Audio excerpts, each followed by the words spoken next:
नववर्ष की आगमन की बेला पर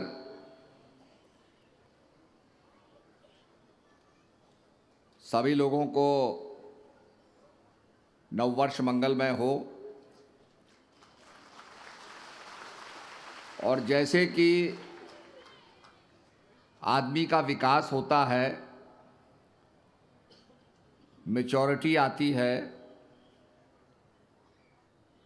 और हम ज्ञानार्जन करते हैं, इसी प्रकार से भक्ति के मार्ग पर हम प्रशस्त हों।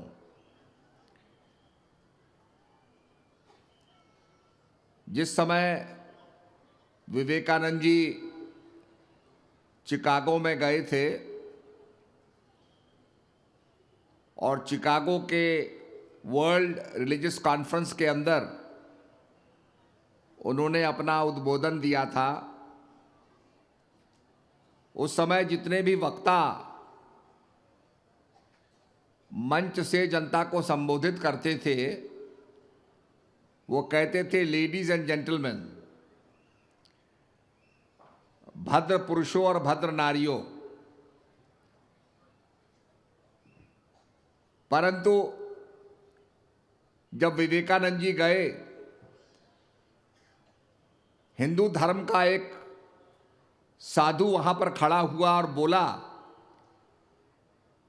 तो सबसे पहला उनका उद्बोधन था, my dear sisters and brothers of America. America के मेरे भाई और बहनों। और ये पहली बार जनता को भाई और बहन कहने वाला वही हो सकता है जो भगवान को एक परमपिता परमात्मा माने और सबको भगवान की संतान माने, तभी तो हम भाई और बहन होंगे। जब ये बात विवेकानंद ने कही तो जैसे आप ताली बजा रहे हैं ऐसे 10 मिनट तक ताली बजती रही। और उन्होंने जो अपनी बात कही कि मैं हिंदुस्तान से आता हूं, आई कम फ्रॉम इंडिया, जिस देश के अंदर वेद प्रकट हुए और सबसे प्राचीन पुस्तक, सबसे पुरानी पुस्तक वेद कहे जाते हैं, the most ancient books in the world. और यह भी माना जाता है कि उनको लिखा नहीं गया, ऋषियों को जो अनुभव प्राप्त हुआ, अनुभव का बखान किया, लोगों ने उसको सुना और सुन करके याद किया। It was memorised. इसलिए उसको अब श्रुति और स्मृति कहते हैं। श्रुति माने सुनना, स्मृति माने मेमोराइज करना। और इसी प्रकार से सारे वेद जो थे वो केवल मात्र मेमोराइज किए गए। ये वो काल था जब कोई कागज नहीं होता था, पेपरस नहीं होता था, कोई खालें नहीं होती थी, क्योंकि बाद में लोग खालों पे लिखने लगे, पेपरस पे लिखने लगे। बाद में लोग अशोक, ये आपकी छाल होती है, इस पे लिखने लगे। ये भी उससे पहले की बात है। और इसी प्रकार से ऋषियों ने गायत्री मंत्र में कहा, ओम भूर्भुवः स्वः। ऋषि ने इसका अनुभव किया, ऋषि ने इसका एक्सपीरियंस प्राप्त किया। ओम भूर्भुवः स्वः तत्सवितुर्वरेण्यम भर्गो देवस्य धीमहि धियो यो न प्रचोदयात्। उसमें मंत्र दृष्टा, मंत्र को दर्शन करने वाला। आपने देखा होगा कि जब फुटबॉल खेला जाता है या क्रिकेट खेली जाती है तो उसके कमेंटेटर्स होते हैं और कमेंटेटर्स आंखों देखा हाल बताते हैं। अब वो बताएगा कि बॉल यहां गई, यहां मारी गई, इसने उसको कैच किया, वो सारी बातों को बताता रहेगा। इसी प्रकार से मंत्र का दृष्टा क्या कहता है, ओम भूर्भुवः स्वः तत्सवितुर्वरेण्यं भर्गो देवस्य धीमहि, कि हे परम प्रकाश मैं तेरा ध्यान करता हूं। धीमहि, और ध्यान करना होता है मन को एकाग्र करना, मन को कंसंट्रेट करना। आप जब भी ध्यान करते हैं, उपासना करते हैं, मन को संसार से हटा करके भगवान में लगाते हैं, तब उसको भगवान की भक्ति कहा जाता है। अगर हम मन को संसार में लगा रहे हैं तो वो संसार की भक्ति है, भगवान की भक्ति में नहीं है। भगवान की भक्ति तभी होगी जब संसार से हटा करके भगवान में मन को लगाएंगे। इसी प्रकार से मंत्र दृष्टा कहता है मैं उस प्रकाश स्वरूप का ध्यान करता हूं। उसने उस प्रकाश का अनुभव किया। बिना अनुभव के कोई प्रकाश को प्रकाश नहीं कहेगा। प्रकाश का मतलब होता है टू एक्सपीरियंस द लाइट। और यही बात और शास्त्रों में भी कही गई है, God is light and in him there is no darkness. परमपिता परमात्मा प्रकाश स्वरूप है। रामचरितमानस में कहा गया परम प्रकाश रूप दिन राती, नहीं चाहिए कुछ दिया कृत बाती। वो परम प्रकाश है। इसी प्रकार से एक उल्लेख आता है, मोजिस जो होते हैं यहोवा के पास जाते हैं और कहते हैं मैं तेरा दर्शन करना चाहता हूं। परमपिता परमात्मा ने कहा तुम मुझे ऐसे नहीं देख सकते हो। उसके बाद उन्होंने जो अनुभव किया वो एक बर्निंग बुश का अनुभव किया।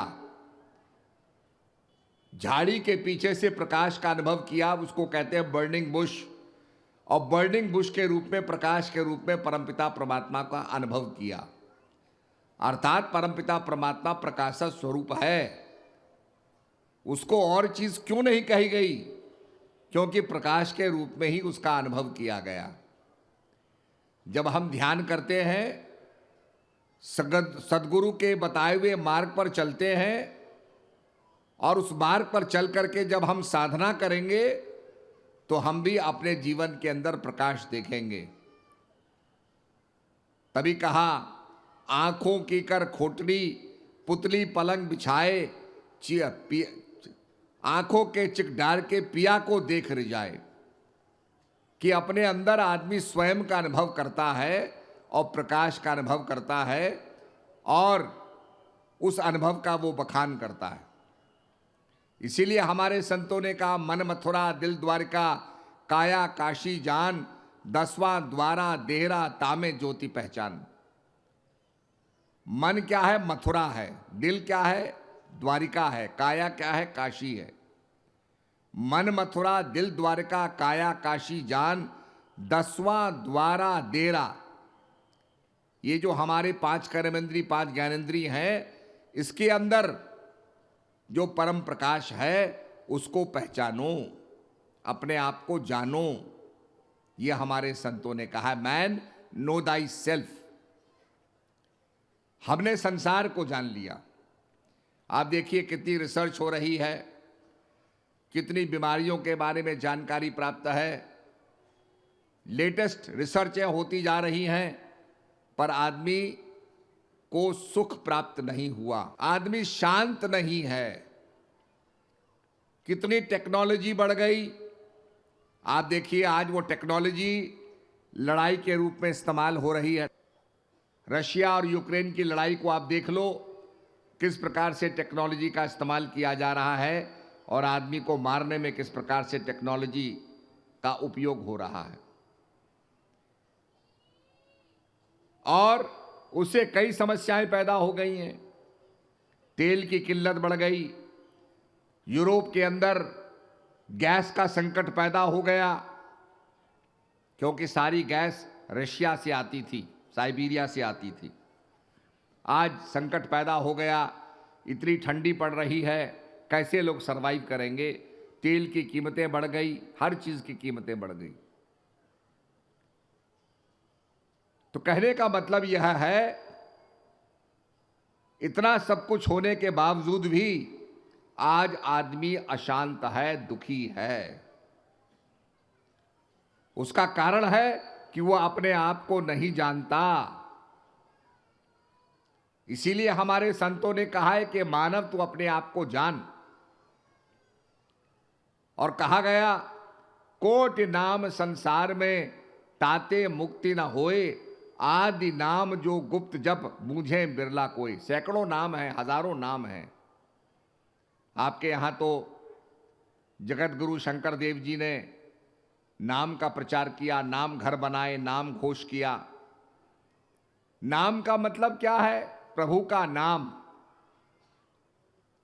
और जब हम प्रभु के नाम का विश्लेषण करें, नामों का विश्लेषण करें, तो संतों ने कहा कोटि नाम संसार में। सैकड़ों नाम है, हजारों नाम है। आपने देखा होगा जब शिवार्चन करते हैं तो उसमें सहस्त्र नामावली होती है, जिसमें एक सहस्त्र नाम पढ़े जाते हैं भगवान शंकर के, विष्णु भगवान के सहस्त्र नाम पढ़े जाते हैं। इस प्रकार से अनेक जो विशेषण होते हैं, गुणवाचक नाम होते हैं, वो सब नाम लिए जाते हैं। भगवान के कई नाम हैं। कोटि नाम संसार में ताते मुक्ति न होए, आदि नाम जो गुप्त जप। आदि नाम माने जो था, है और रहेगा। उस आदि नाम को समझने के लिए कई नाम हम लेते हैं। नाम क्या है लेना? मेरे गले की वोकल कॉर्ड्स की जो ग्रंथि है वो वाइब्रेट करती है, मैं शब्दों का उच्चारण कर रहा हूं। अंत क्या हो रहा है? साइंटिफिकली आवाज को एनालाइज करो तो मेरे वोकल कॉर्ड्स वाइब्रेट कर रहे हैं।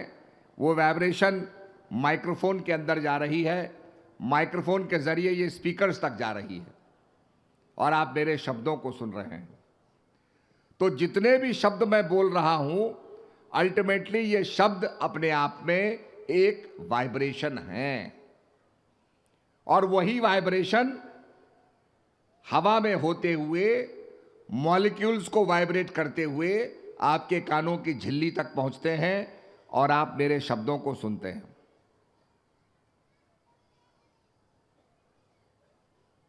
तो जितने भी वर्ड्स हैं ये वाइब्रेशन है, स्पंदन है। विज्ञान कहता है कि वाइब्रेशन के पीछे एक प्राइमोर्डियल वाइब्रेशन है जो सबका आधार है। जैसे ये तंबू खड़ा है, कितने इसमें खंबे लगे हुए हैं, उसके ऊपर ये स्ट्रक्चर खड़ा किया हुआ है जिसको बांधा गया है। आखिर स्ट्रक्चर का आधार क्या है? इसका कुछ ना कुछ तो आधार होगा। बड़े बड़े मकान बनते हैं, आप दुबई में जाइए, बुर्ज खलीफा बना है, सबसे highest building in the world.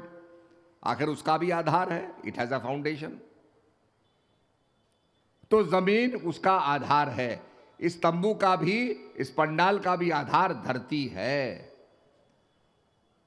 तो ये जो वाइब्रेशन है, इस वाइब्रेशन का आधार भी एक प्राइमोर्डियल वाइब्रेशन है, जिससे सारा संसार, जो संसार के अंदर वाइब्रेट कर रही है। लाइट क्या है? साइंस डिफाइन करती है कि it is wave also and it is also vibration of photons. इस प्रकार से पानी को आप गर्म करो, वाष्प बन जाता है, स्टीम बन जाता है, हवा बन जाता है। उसी पानी को आप ठंडा कर दो, तरल पदार्थ बन जाता है, लिक्विड बन जाता है।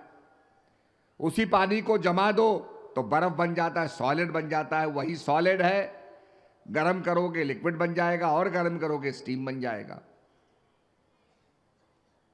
साइंस कहती है स्टीम को लेकर के उसके अंदर से एनायन और कैटायन को निकालेंगे तो आयनिक फॉर्म में चले जाएगा।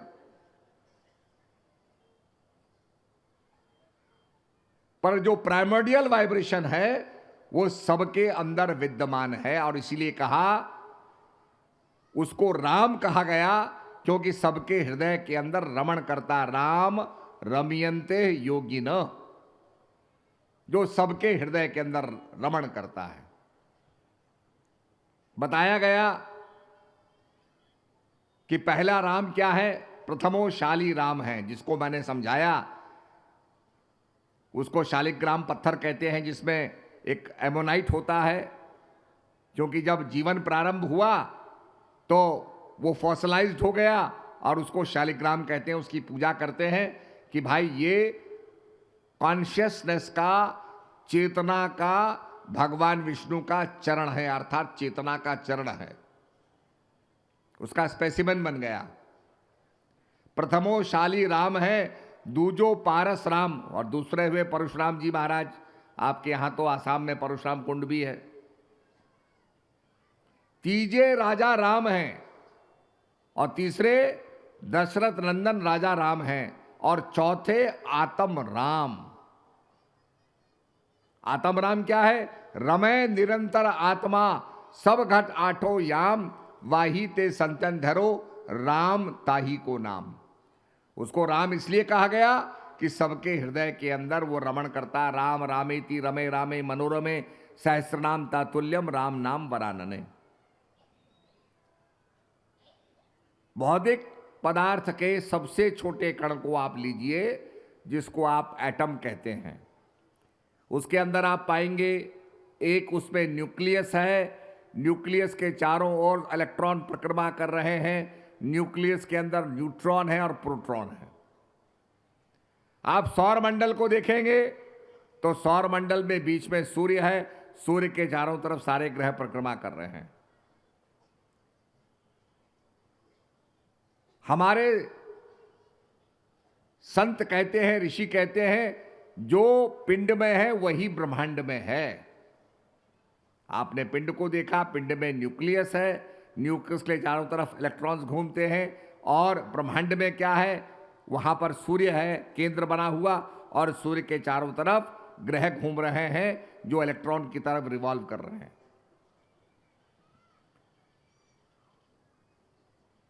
इसलिए ब्रह्मांड में क्या हो रहा है हम उसे पिंड में जान सकते हैं। इसलिए हमारे ऋषियों की प्रयोगशाला उनका हृदय थी। अपने अंतर जगत में जाकर के वो अपना अनुभव प्राप्त करते थे। एक छोटा सा प्रसंग आता है। एक राजा रास्ता खो गया था, जंगल में गया तो देखा एक लकड़हारे का मकान था। उसने अपना परिचय दिया। लकड़हारे ने कहा, महाराज आप आइए, मेरी कुटिया आपकी ही कुटिया है। बड़ा अच्छा भोजन पकाया, राजा का विश्राम करने दिया। राजा बड़ा प्रसन्न हो गया। राजा ने कहा, मित्र तुम आज से मेरे दोस्त बन गए हो, तुमने मुझे रात्रि विश्राम करने का मौका दिया, कभी तुम्हारे ऊपर संकट पड़े तो मेरे पास जरूर आना। अब लकड़हारा लकड़ी काटता था, बेचता था, जंगल खत्म हो गया कटते कटते। एक दिन लकड़हारे को याद आई कि चलो राजा के पास चलो, राजा मदद करेगा। राजा के पास पहुंचा लकड़हारा। राजा बड़ा प्रसन्न हुआ मिल करके। लकड़हारे ने अपनी समस्या बताई कि महाराज मैंने लकड़ी तो सब काट डाली, जंगल खत्म हो गया, मुझे कोई जंगल आप दे दोगे तो मैं अपना परिवार का पालन पोषण कर सकूंगा। राजा ने मंत्री से मंत्रणा की, और मंत्रणा में यह निकला कि भाई सबसे बढ़िया जंगल मेरे मित्र को दे दो, लकड़हारे को दे दो। सबसे बढ़िया जंगल क्या था? चंदन का जंगल था। अब चंदन का जंगल का पट्टा, उसका कागज तैयार करके और लकड़हारे के नाम कर दिया गया। कुछ समय के बाद राजा को याद आई कि चलो भाई अपने लकड़हारे के पास जाओ, देखो अब तो पैसे वाला हो गया होगा। एक दिन राजा पहुंचता है तो क्या देखता है कि वही गरीब की झोपड़ी है, वैसी ही दरिद्रता है। उसने कहा, मित्र मैंने तो तुमको इतना सुंदर जंगल दिया, इतना बेशकीमती जंगल दिया, और तुम अभी निर्धन के निर्धन हो। तो लकड़हारा कहता है, महाराज मैं क्या कर सकता हूं, लकड़ी काटता हूं, लकड़ी का कोयला बनाता हूं, कोयला बना के बेचता हूं। राजा समझ गया कि ये लकड़हारा चंदन के महत्व को नहीं जानता। ये चंदन को भी सामान्य लकड़ी की तरह जला करके खाक कर रहा है, कोयला बना के बेचता, क्या मिलेगा इसको। तो राजा ने लकड़ी ली, लकड़ी लेकर के कहा लकड़हारे से कि जाओ इस लकड़ी को बेच के आओ। लकड़हारे ने कहा, महाराज कोयला तो बिकता नहीं, लकड़ी क्या बिकेगी। बोला, अरे हम कहे तो रहे, तुम जाओ तो सही। अब जैसे ही लकड़ी लेकर के बाजार में गया, उस लकड़ी से सुगंधी निकल रही थी, और ऐसी सुगंधी निकल रही थी, लोगों ने कहा, भैया क्या चंदन लेके जा रहे हो, क्या चंदन बेचना चाहते हो, पूछने लगे लकड़हारे से। लकड़हारे ने कहा, हाँ भाई ये लकड़ी है मेरे पास, मैं इसको बेचना चाहता हूं। लोग बड़ा मूल्य लगाने लग गए, पैसा लगाने लग गए। लकड़हारा बड़ा आश्चर्यचकित हो गया कि भाई इस लकड़ी में क्या कीमत है, क्या ऐसा है कि इतनी कीमती है। तो जो लकड़ी खरीद रहा था उसने कहा, भैया ये चंदन की लकड़ी है, ऑर्डिनरी लकड़ी नहीं है, ये एक बड़ी कीमती लकड़ी है, देखो कितनी सुगंध आ रही है इससे, और हम उसको बेशकीमती दामों में खरीदेंगे। तो लकड़हारा सिर पीट के रह गया कि मैंने तो इतनी लकड़ी का कोयला बनाया और कोयला बना के बेच दिया, अब मुझे कुछ भी नहीं मिला। भगवान ने भी हमको प्राण रूपी चंदन का जंगल दे रखा है, पर हम क्या कर रहे हैं, इसको जला करके इसको कोयला बना रहे हैं, इसका हम उपयोग नहीं कर पा रहे। तो गुरु महाराज जब ज्ञान देंगे तब प्राणों का महत्व का पता चलेगा, और तब इसका हम उपयोग कर पाएंगे, इसकी कीमत को समझेंगे। इसीलिए कहा गया, कहता हूं कह जात हूं तीन लोक का मोल, ऐसे महंगे मोल का एक श्वास जाए, 14 लोक न पटतरे काहे धूर मिलाए। तो ये ऐसा कीमती हमारे को खजाना भगवान ने दे रखा है, जिस खजाने को हमने प्राप्त कर लिया, पर इसको खोजना है, ढूंढना है। अपन को आप ही में पायो, शब्द ही शब्द भयो उजियारो, सतगुरु भेद बतायो, अपन को आप ही में पायो। आखिर हम कहाँ मिलेंगे। तभी तो कहा गया, मृग नाभि कुंडल बसे मृग ढूंढे बन माए, ऐसे घट घट ब्रह्म है दुनिया जानत नाए। कह भी दिया घट घट में ब्रह्म है, पर दुनिया नहीं जानती। फिर भी हम ब्रह्म को बाहर खोज रहे हैं, बाहर ढूंढ रहे हैं। मुझे याद आया, श्री हंस जी महाराज महालक्ष्मी मंदिर बंबई में प्रवचन कर रहे थे, और मंदिर था पीछे, और महाराज जी समझा रहे थे कि भगवान गीता में कहते हैं कि हे अर्जुन, इन भौतिक नेत्रों से, इन फिजिकल आई से तू मुझे नहीं देख सकता। मेरी वास्तविकता को जानने के लिए तुझे मैं दिव्य चक्षु देता हूं।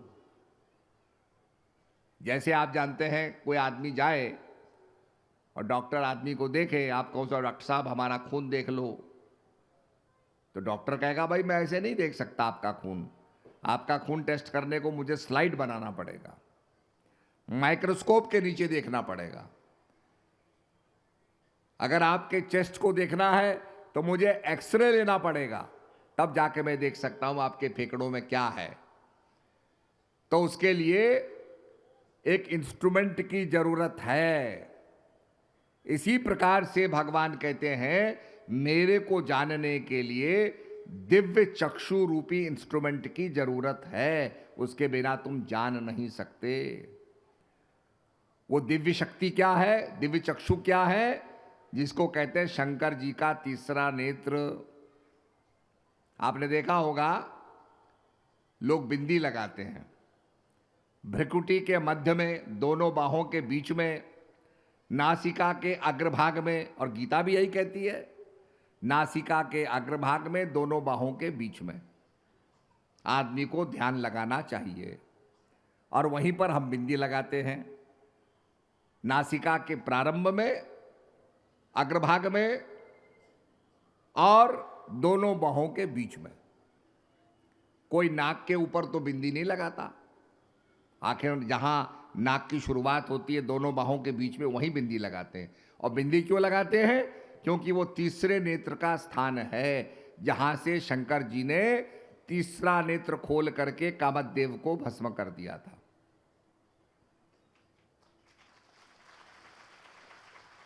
तो जिसको थर्ड आई कहा गया और जिसको साइंटिफिकली कहते हैं कि पीनियल ग्लैंड जब आपका जागृत होता है तो अंदर जो है आपका तीसरा नेत्र जागृत होता है, जिससे आप प्रभु का अनुभव प्राप्त करते हैं। तो इसीलिए कहा सुनी की है नहीं, देखा देखी बात, दूल्हा दुल्हन मिल पड़े फीकी पड़ी बारात। तो संतों ने कहा ये गुप्त चीजें हैं जो जल्दी से समझ में नहीं आती। जब महापुरुषों का सानिध्य मिलता है, महापुरुषों का ज्ञान मिलता है, तब ये चीजें समझ में आती हैं। तुलसीदास जी कहते हैं वर्षा ऋतु रघुपति भगत। सबसे पहले तो नाम की महिमा का बखान करते हुए तुलसीदास जी कहते हैं और कंपैरिजन करते हैं। कंपैरिजन इसलिए करते हैं कि आपको पता चल जाए कि इसके कंपैरिजन में वो कैसा है। तो कहते हैं राम एक तापस्य त्रिय तारी। भगवान राम ने एक अहिल्या का उद्धार किया। राम एक तापस्य त्रिय त्रि, तपस्वी की नारी का उद्धार किया, अहिल्या का उद्धार किया। राम एक तापस्य त्रिय तारी, नाम कोट खल कुमत सुधारी। और नाम ने क्या किया? हजारों कुबुद्धि को भी सुधार दिया, उनका भी कल्याण कर दिया। फिर कंपैरिजन करते हैं राम भालू कपि कटक बटोरा, श्वेत हेत श्रम कीर्ण न थोरा। भगवान राम ने भालू बंदरों को बटोरा, बटोर करके श्वेत रामेश्वर के लिए कम मेहनत नहीं की, बहुत मेहनत की। फिर तुलसीदास जी कहते हैं नाम ले तो भव सिंधु सुकाही, करो विचार सुजन मन माही। ये सज्जनों अपने मन में विचार करो कि नाम लेने मात्र से तो समुद्र ही सूख जाएगा। जब भगवान राम लंका पर चढ़ाई कर रहे थे तो उनको ऐसा स्थान देखना था जहां पर ब्रिज बनाया जाए, पुल बनाया जाए। और जब पुल बनाने का स्थान होता है तो ऐसी जगह का चयन किया जाता है जो बहुत गहरा ना हो। सबसे समीप हो तो उसको आज वैज्ञानिक देखते हैं, सैटेलाइट से देखते हैं तो वहां देखते हैं कि पुराना एक वहां पर पुल बना हुआ है, पानी के अंदर पुल बना हुआ है। और उस पुल पर आप चलोगे तो समुद्र के बीच में रहने पर भी आप डूबोगे नहीं, क्योंकि पुल बहुत ऊंचा है। ऐसे स्थान की खोज की गई और वहां पर पाषाण रख करके और उसको पेव किया गया। जैसे आपने देखा होगा भूटान में या पहाड़ों में जब पुल बनाया जाता है, लकड़ी का पुल बनाया जाता है, तो ऐसे स्थान को चुना जाता है जहां नदी बहुत नजदीक हो ताकि ज्यादा लकड़ी ना लगे। तो ऐसे ही भगवान ने भी चुना। उसके बाद अंग्रेज आए, अंग्रेजों ने कहा भाई ये एडम्स ब्रिज है। तो एडम्स ब्रिज तो बहुत बाद में कहा गया और उसकी कहानी बना दी गई कि आदम ने वहां पर आकर के और वो पार उतर करके भारत में आए। ये तो बहुत बाद की बात है। अगर प्राचीन काल में आप जाएंगे, हजारों साल पहले आप जाएंगे, तो आपको सनातन धर्म की ही बातें मिलेंगी। जो कैलेंडर सनातन धर्म का है, दशरथ कैलेंडर जो है 5000 साल पुराना कैलेंडर है, दशरथ संवत। उसके बाद फिर आपका और संवत आ गए, विक्रम संवत आ गया, शक संवत आ गया, उसके बाद आपका क्रिश्चियन संवत आया, उसके बाद आपका मुस्लिम कैलेंडर आया, जिसकी शुरुआत 1400 साल पहले हुई। तो कहने का मतलब यह है कि तुलसीदास जी ने उसका कंपैरिजन करते हुए कहा, और फिर आगे कहते हैं, कहो कहाँ लग नाम बड़ाई, राम न सकहीं नाम गुण गाई। कहां तक उसका बखान करूं कि भगवान राम स्वयं भी उस नाम का बखान नहीं कर सकते हैं। वो नाम कैसा है? तो जब उसका सुमरण हनुमान जी ने किया, सुमर पवन सुत पावन नामू, हनुमान जी ने पावन नाम का सुमरण किया, और क्या उसका प्रभाव हुआ? अपने बस कर राखो, राम को भी अपने वशीभूत कर लिया, राम पर भी उनका कंट्रोल हो गया, राम पर भी उनका नियंत्रण हो गया। ऐसा वो नाम है। इसीलिए जगत गुरु शंकर देव जी ने नाम घोष, नाम घर स्थापित किए, नाम का बखान किया, नाम की महिमा गाई।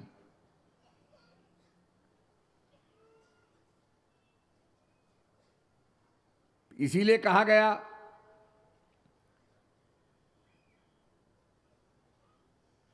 कि गणेश महाराज ने नाम को पहले जपा, और प्रथम पूजित नाम प्रभाव, नाम के प्रभाव से उनकी पहली पूजा हुई। तो वो नाम, वो वाइब्रेशन है जो सबके अंदर काम कर रही है। जर्रे जर्रे में है झांकी भगवान की, किसी सूझ वाली आंख ने पहचान की। ये लाइट के अंदर फोटॉन्स की वाइब्रेशन है, ये पिलर्स लगे हुए हैं, इसके अंदर जो एटम है उनके अंदर वाइब्रेशन है। आप जो पानी पीते हैं, पानी के अंदर, लिक्विड के अंदर जो एटम्स हैं उनके अंदर वाइब्रेशन है। हवा के अंदर जो मॉलिक्यूल्स हैं उनके अंदर वाइब्रेशन है। ऐसी कोई जगह है जहां वाइब्रेशन ना हो? सब जगह वो वाइब्रेशन है, और उसी वाइब्रेशन को हमारे संतों ने नाम कह करके संबोधित किया। नाम प्रभाव जान गण राउ। गणेश महाराज ने नाम के प्रभाव को जाना, और उनकी पहली पूजा हुई। आपको तो कथा पता ही है, शंकर और पार्वती बैठे थे, उन्होंने अपने पुत्रों से कहा, देवताओं से कहा कि जो पृथ्वी की परिक्रमा करके सबसे पहले आएंगे, मैं उनको सबसे पहले उनको सेनापति बनाऊंगा। अब कार्तिकेय स्वामी अपने मोर पर बैठ गए, मोर उड़ने लगा, पृथ्वी की परिक्रमा करने लगा। गणेश महाराज ने सोचा, मोर तो उड़ता जा रहा है, मैं तो चूहे पे बैठा हूं, चूहा कहां तक जाएगा, उसके पैर भी छोटे छोटे होते हैं। तो नाम सुमरण में लग गए। तो नाम प्रभाव जान गण राउ। नाम के प्रभाव से क्या जाना कि संसार का केंद्र क्या है? शिव और शक्ति संसार का केंद्र हैं। और अगर आप नॉर्थ पोल में जाकर के, जहां पर नॉर्थ पोल है, उसके तारों चक्कर काटोगे तो आप 4-5 मिनट में, 4-5 सेकंड में ही चक्कर कर सकते हो।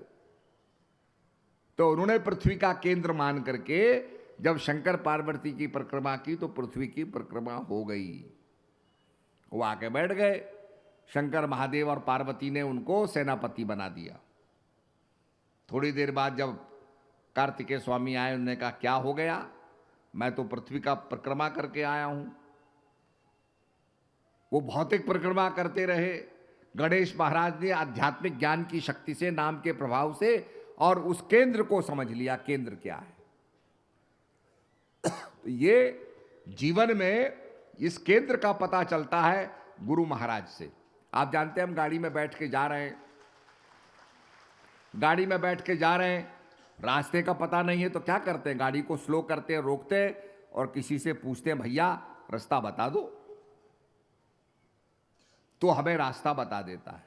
ऐसे ही सतगुरु महाराज होते हैं जिनसे हम पूछते हैं और वो हमें रास्ता बता देते हैं। बहता था बह जात था, लोक वेद के साथ, पैंडे में सतगुरु मिला, दीपक दीना हाथ, दीपक दीना हाथ सो वस्तु दे लखाए, और कोट जन्म का पंथ था, पल में पहुंचा जाए।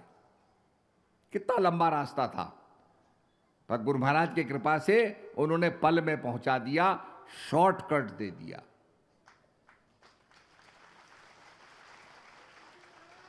जैसे हम सड़क पर चलते जाते हैं, लंबा रास्ता होता है, और क्रो फ्लाइट जो होती है, जो हेलीकॉप्टर उड़ता है, वो स्ट्रेट होती है, जैसे चिड़िया की उड़ान होती है। तो ऐसा शॉर्टकट दे दिया और उससे हम अपने रास्ते में पहुंच गए। तो इसलिए गुरु का बड़ा महत्व हमारे शास्त्रों में लिखा गया है। कहा है कि अगर कोई शिव, विष्णु भगवान, ब्रह्मा जी भी बन जाए तो भी बिना गुरु के कल्याण नहीं होता है। गुरु बिन भवनिधि तरे न कोई, जो विरंच शंकर सम होई।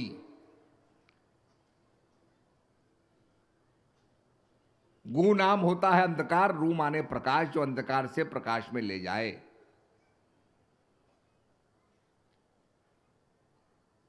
तुलसीदास जी कहते हैं, बंदो गुरुपद कंज कृपा, सिंधु नर रूप हरि, महामोहतम पुंज जासु वचन रवि करनी कर। जिनके वचन रवि की करनी करते हैं, प्रकाश करते हैं। और रवि की करनी क्या होती है? दूसरी रवि की करनी होती है जब सूरज की किरण पड़ती है और पत्तों में हरा पदार्थ होता है जिसको क्लोरोफिल कहते हैं। क्लोरोफिल पर जब धूप पड़ती है तो फोटोसिंथेसिस होता है, और फोटोसिंथेसिस से कार्बन डाइऑक्साइड ऑक्सीजन में परिणित हो जाती है, अर्थात प्राणवायु पैदा होती है। नहीं तो क्या है, कार्बन डाइऑक्साइड बढ़ती जाए, बढ़ते जाए, आदमियों का दम घुट जाए। आज से पहले जो हमारे डायनासोर होते थे वो कैसे मर गए? क्योंकि ज्वालामुखी फूटा, ज्वालामुखी फूटने से इतना ज्यादा लावा निकला कि लोगों का श्वास लेना मुश्किल हो गया और वो जानवर सबके सब मर गए। तो दूषित हवा को स्वच्छ हवा में परिणत करती है फोटोसिंथेसिस। तो गुरु महाराज भी उसी करनी को करते हैं, जासु वचन रवि करनी कर। जिनके वचन रवि की करनी करते हैं, अर्थात प्रकाश करते हैं, अर्थात हमें प्राणवायु देते हैं। इसीलिए कहा, बंदो गुरुपद कंज कृपा, सिंधु नर रूप हरि। तो इसीलिए गुरु का बड़ा महत्व है। और हम लोग अक्सर कहते हैं, गुरुर् ब्रह्मा गुरुर्विष्णु गुरुर्देवो महेश्वर, गुरुर् साक्षात पार ब्रह्म तस्मै श्री गुरुवे नमः।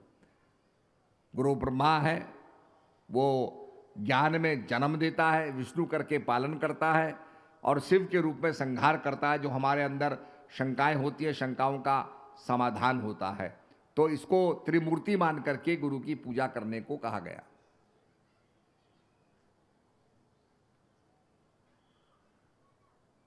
तो यही हमारे सनातन शास्त्र का सार है। इसीलिए महापुरुषों ने गुरु रूप में दर्शन दिए और गुरु बनकर के कल्याण किया। जैसे एक पानी का जहाज होता है, अब देखिए कैसे बनाया गया, उसमें पूरा गांव का गांव आ जाता है, और पानी का जहाज क्या करता है, सबका उद्धार कर, सबको ले जाता है किनारे। ऐसे ही गुरु महाराज रूपी जहाज होते हैं, वो सबका उद्धार करते हैं, सबका कल्याण करते हैं, और सबको भवसागर से पार उतारते हैं। तो यही चीज मैं आपको बताना चाहता हूं, और मैं समझता हूं कि आप लोग जाकर के ज्ञान का प्रचार करेंगे। भाई महात्मा यहाँ प्रचार कर रहे हैं, और बड़ी प्रसन्नता की बात है कि आपके जगह जगह आश्रमों का निर्माण भी हो रहा है। अभी लोग वहाँ से मणिपुर से आए, वहाँ भी आश्रम का निर्माण हो रहा है। आपके शिलापत्थर में और जगह बोडोलैंड में जगह जगह आश्रमों का निर्माण हो रहा है। तो जब बन जाएंगे तो निश्चित रूप में आगे भविष्य में वहाँ सत्संग का कार्यक्रम रखा जाएगा, ताकि आपको वहाँ का लाभ मिले। हमारा ये लक्ष्य रहता है कि सुदूर इलाकों में भी सत्संग का प्रचार हो। आपने सत्संग सुना, टेलीविज़न पे भी हमारा सत्संग आता है, इंटरनेट पे भी हमारा सत्संग सुलभ है। आप वेबसाइट ले लेंगे तो आपको सत्संग मिलेगा। बाई महात्मा भी हमारी सत्संग करती हैं। कोई शंकाओं का समाधान हो तो बाई महात्माओं के पास आकर के शंकाओं का समाधान कर सकते हैं। और जब शंकाओं का समाधान होगा तो हमारी खेती उपजाऊ हो जाएगी, और खेती में जब बीज लगाया जाएगा तो ज्ञान का बीज जल्दी पल्लवित होगा। जो संसार में हम बदलाव चाहते हैं, अक्सर लोग कहते हैं साहब संसार में हम बदलाव चाहते हैं, we want changes in the world, दुनिया में परिवर्तन होना चाहिए। जो परिवर्तन तुम संसार में चाहते हो वो सबसे पहले परिवर्तन आपके जीवन से शुरू होना चाहिए। अगर हमारे जीवन में परिवर्तन नहीं आता तो संसार में परिवर्तन क्या आएगा? अगर हमने अपने जीवन को सुखमय नहीं बनाया तो संसार को सुखमय कैसे बनाएंगे हम तो संसार में एक प्रॉब्लम बन के और खड़े हो जाएंगे। तो जो चेंजेस आप लाना चाहते हो वो चेंजेस का प्रारंभ अपने अंदर से होना चाहिए। देश के अंदर सद्भावना बना के रखनी है ताकि हमारा देश मजबूत रहे। हम चाहते हैं कि हमारे घर के अंदर सद्भावना हो, हम चाहते हैं हमारे नगर के अंदर सद्भावना हो, हम चाहते हैं हमारे राज्य में सद्भावना हो, और हम चाहते हैं हमारे देश में सद्भावना हो। तभी हमारा देश मजबूत होगा। Then only the country will become strong. तो देश को मजबूत करने के लिए सद्भावना चाहिए। तो इसीलिए इस सद्भावना सम्मेलन को हम संपन्न कर रहे हैं, और आप भक्ति करते हुए अपने जीवन को सफल बनाते हुए देश के अंदर सद्भावना स्थापित करेंगे, ऐसी मैं कामना करता हूं। सर्वे भवन्तु सुखिनः, सर्वे सन्तु निरामय, सर्वे भद्राणि पश्यन्तु मा कश्चित् दुःख भाग् भवेत्। हरिओम तत्सत्। सबको मेरा दुआ आशीर्वाद।